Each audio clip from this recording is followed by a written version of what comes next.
Hey, this is Paul from G-Shock, and today I'm reviewing the G-Shock GMW-BZ5000 in black and gold. This is Casio's latest full metal square, and for me, it's one of the best squares they've made to date. The watch has an RRP of 619, and at the time of filming, Casio's offering 20% off with the code POPUP20 on their website, which brings the price down quite a bit. In terms of where this sits in the lineup, it's clearly positioned above models like the BX5600, but below the MRG range. And that context matters when we talk about value later on. Let's look at the design and construction. Visually, this watch really stands out. The black and gold colorway works better than I anticipated.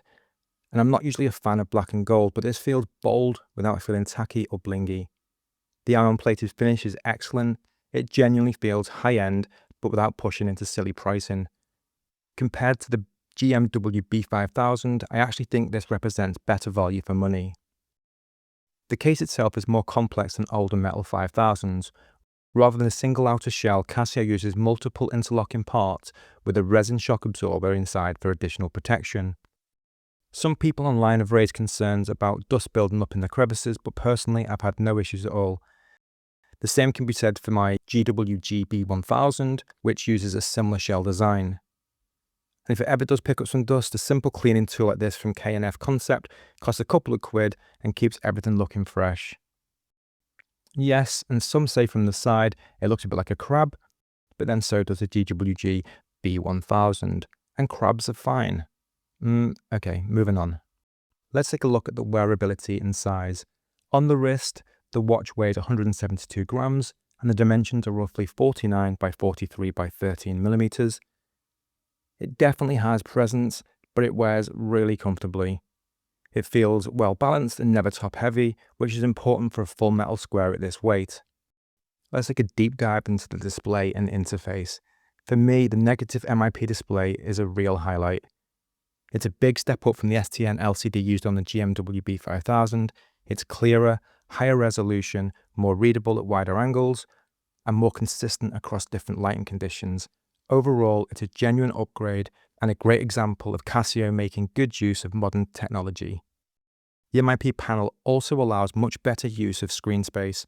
You can display 2 world times directly on the home screen, which is genuinely useful if you travel or deal with multiple time zones. The layouts are flexible too. You can choose different fonts and data arrangements, keeping the display as clean or as information dense as you like.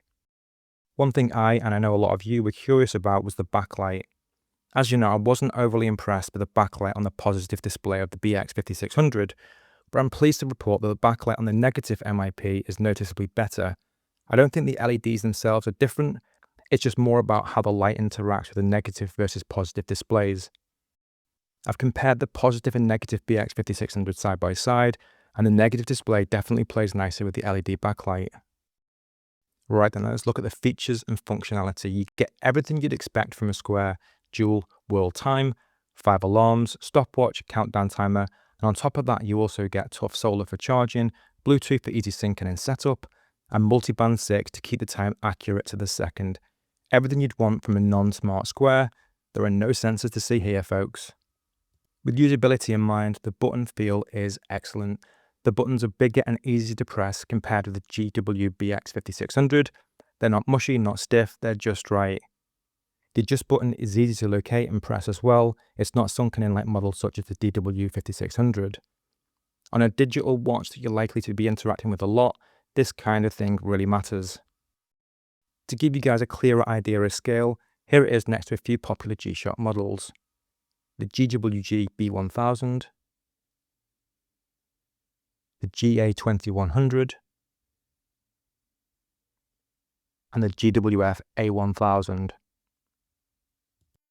Now, looking at overall value of this watch, if I had one wish, it would be titanium.